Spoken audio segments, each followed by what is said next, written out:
ട്രാൻസ്ഫിക് migration and education സർവീസിലേക്ക് സ്വാഗതം. എൻ്റെ പേര് ഗ്ലാഡ്വിൻ. ഞാൻ ഓസ്ട്രേലിയൻ രജിസ്റ്റേഡ് മൈഗ്രേഷൻ ഏജന്റാണ്.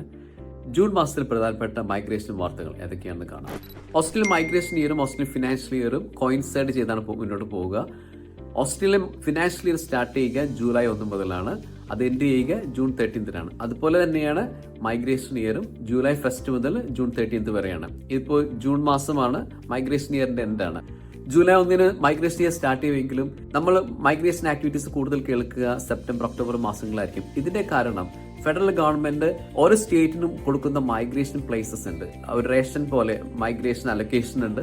ഈ അലൊക്കേഷൻ കിട്ടിയ ശേഷം ഓരോ സ്റ്റേറ്റും അവരുടെ പ്രയോറിറ്റി ഉൾപ്പെടുത്തി അവരുടെ കണ്ടീഷൻ ഉൾപ്പെടുത്തി പുതിയ അനൗൺസ്മെന്റ് നടത്തുക സെപ്റ്റംബർ ഒക്ടോബർ മാസങ്ങളിലായിരിക്കും. അതിനുശേഷമേ നമ്മൾക്ക് ഇൻവിറ്റേഷൻ ആയിട്ടുള്ള കാര്യങ്ങളെ കുറിച്ച് പ്രതീക്ഷിക്കാൻ കഴിയും.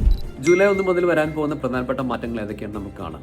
എല്ലാ വർഷവും ജൂലൈ 1 മുതൽ വിസ ഫീസുകളിലും മാറ്റം വരാറുണ്ട്. ഈ വർഷം അതിനൊരു അപവാദമല്ല. ഇതിൽ ഏറ്റവും നോട്ടബിൾ ആയിട്ടുള്ളത് സ്റ്റുഡന്റ് വിസ ഫീസിൽ വരുന്ന മാറ്റമാണ്. 2021 വെറും $630 ഉണ്ടായിരുന്ന സ്റ്റുഡന്റ് വിസ ഫീസ് 2025 ജൂലൈ 1 മുതൽ $2000 മാറും. ഇത് ലോകത്തിലെ ഏറ്റവും വലിയ സ്റ്റുഡന്റ് വിസ ഫീസാണ്. അടുത്ത പ്രധാനപ്പെട്ട മാറ്റം എന്ന് പറഞ്ഞാൽ എംപ്ലോയർ വിസയിൽ ഓസ്ട്രേലിയയിൽ കൊണ്ടുവരുന്ന ഓരോ എംപ്ലോയീസിനും എംപ്ലോയേഴ്സ് കൊടുക്കേണ്ട മിനിമം സാലറിയിൽ വരുന്ന മാറ്റമാണ്. ഇത് കറന്റ്ലി $73,150 ഓസ്ട്രേലിയൻ ഡോളറാണ്. പക്ഷെ ജൂലൈ 1 മുതൽ ഇത് $76,515 ആയിട്ട് മാറും.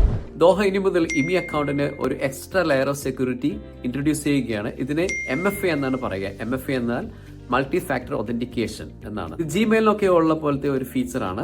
ആകെയുള്ളൊരു വ്യത്യാസം ഇത് മൈക്രോസോഫ്റ്റ് അല്ലെങ്കിൽ ഗൂഗിൾ ഒതന്റിക്കേറ്റർ ആപ്പ് അല്ലെങ്കിൽ പ്രോഗ്രാം ഉപയോഗിച്ച് വേണം ചെയ്യാൻ എന്നുള്ളതാണ്. ഈ മാറ്റം മാൻഡറ്ററി ആണ്. മാൻഡറ്ററി എന്ന് പറഞ്ഞാൽ required by the law and must be done. Multi factor authentication ഇല്ലാതെ ഇനി ഇമി അക്കൗണ്ട് ഓപ്പൺ ചെയ്യാനോ പുതുതായിട്ട് ഒരെണ്ണം ക്രിയേറ്റ് ചെയ്യാനോ സാധിക്കില്ല. ഈ മാറ്റം ജൂലൈ 19 മുതൽ പ്രാബല്യത്തിൽ വന്നിട്ടുണ്ട്. MFA എങ്ങനെ സെറ്റപ്പ് ചെയ്യാമെന്ന് ഞാനൊരു വീഡിയോ ചെയ്തിട്ടുണ്ട്. അതിന്റെ ലിങ്ക് താഴെ കൊടുക്കുകയാണ്.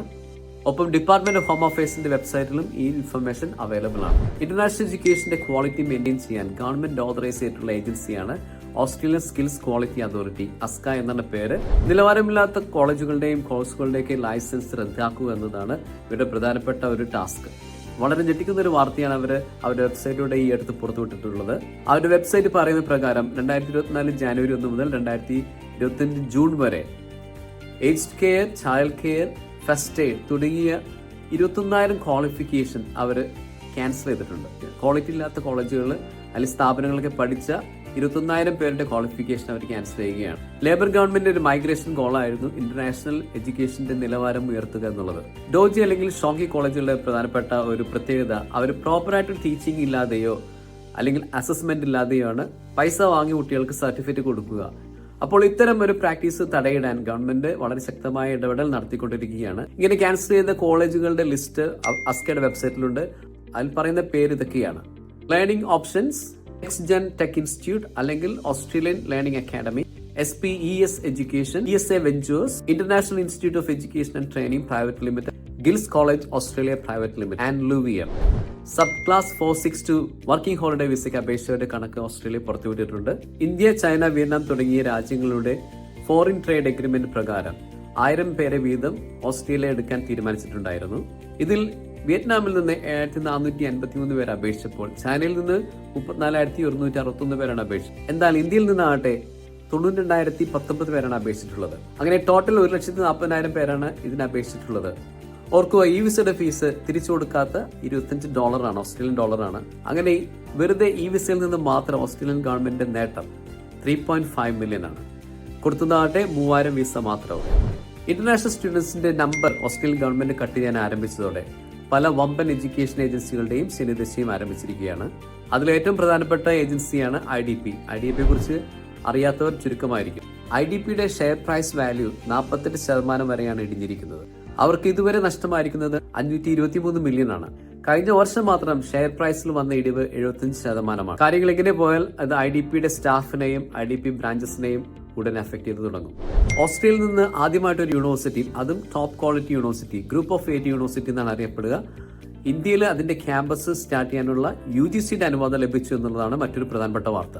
ഈ യൂണിവേഴ്സിറ്റിയുടെ പേരാണ് യൂണിവേഴ്സിറ്റി ഓഫ് വെസ്റ്റേൺ ഓസ്ട്രേലിയ. അതിന്റെ ആദ്യത്തെ ക്യാമ്പസ് മുംബൈയിലും തുടർന്ന് ചെന്നൈയിലും സ്റ്റാർട്ട് ചെയ്യുമെന്നാണ് എഡ്യൂക്കേഷൻ മിനിസ്റ്റർ ജേസൺ ക്ലിയർ തന്റെ ഒഫീഷ്യൽ ഫേസ്ബുക്ക് പേജിലൂടെ അനൗൺസ് ചെയ്തിട്ടുള്ളത്. Science, technology, engineering and maths and business തുടങ്ങിയ മേഖലയിൽ under graduate and post graduate കോഴ്സുകളാണ് ഓഫർ ചെയ്യുക എന്നതാണ് അനൗൺസ്മെന്റ്. 2 പ്രധാനപ്പെട്ട കാര്യങ്ങൾ ഇതിൽ സംഭവിക്കുന്നുണ്ട്. ഒന്ന്, അവസര അക്കാഡമിയായിട്ട് സഹകരിച്ചിട്ട് താഴ്ന്ന സാമൂഹ്യ പശ്ചാത്തലത്തിൽ നിന്ന് വരുന്ന പെൺകുട്ടികൾക്ക് ഫുൾ സ്കോളർഷിപ്പ് UW കൊടുക്കുന്നുണ്ട്. ഒപ്പം HCL ടെക്കുമായി സഹകരിച്ചിട്ട് ഷോർട്ട് കോഴ്സസും ഇന്നോവേഷൻ ഹബ്സും അവർ ക്രിയേറ്റ് ചെയ്യുന്നുണ്ട്. കഴിഞ്ഞ വർഷം 2024 ഡിസംബറിൽ പ്രഖ്യാപിച്ചൊരു വിസയാണ് നാഷണൽ ഇന്നോവേഷൻ വിസ. ഇത് ഗ്ലോബൽ ടാലന്റ് വിസയുടെ പുതിയൊരു വേർഷനാണ്. Science, technology, health, education, creative industries, sports തുടങ്ങിയ മേഖലയിൽ ഇന്റർനാഷണലി എക്സെപ്ഷണൽ ടാലന്റ് ആയിട്ടുള്ള ഇൻഡിവിജ്വൽസിനെ ഓസ്ട്രേലിയയിലേക്ക് ആകർഷിക്കാൻ വേണ്ടി ഗവൺമെന്റ് ഇൻട്രൊഡ്യൂസ് ചെയ്ത വിസയാണ് NIV അഥവാ നാഷണൽ ഇന്നോവേഷൻ വിസ. ഇതിനെക്കുറിച്ചുള്ള യാതൊരു അനൗൺസ്മെന്റും ഒരു സ്റ്റേറ്റും ഇതുവരെ കൊടുത്തിട്ടുണ്ടായിരുന്നില്ല. ഇപ്പോൾ സൗത്ത് ഓസ്ട്രേലിയയും ന്യൂ സൗത്ത് വെയിൽസും നാഷണൽ ഇന്നോവേഷൻ വിസയുടെ നോമിനേഷൻ പാത്വേയെ കുറിച്ചുള്ള ഡീറ്റെയിൽസ് അനൗൺസ് ചെയ്തിട്ടുണ്ട്. ഇതൊക്കെയാണ് ജൂൺ മാസത്തിൽ ഓസ്ട്രേലിയയിൽ നിന്നുള്ള പ്രധാനപ്പെട്ട മൈഗ്രേഷൻ വാർത്തകൾ. I'm Gladwin from Transfic Migration and Education Services, മലയാളികളുടെ സ്വന്തം migration agent. Thank you for watching.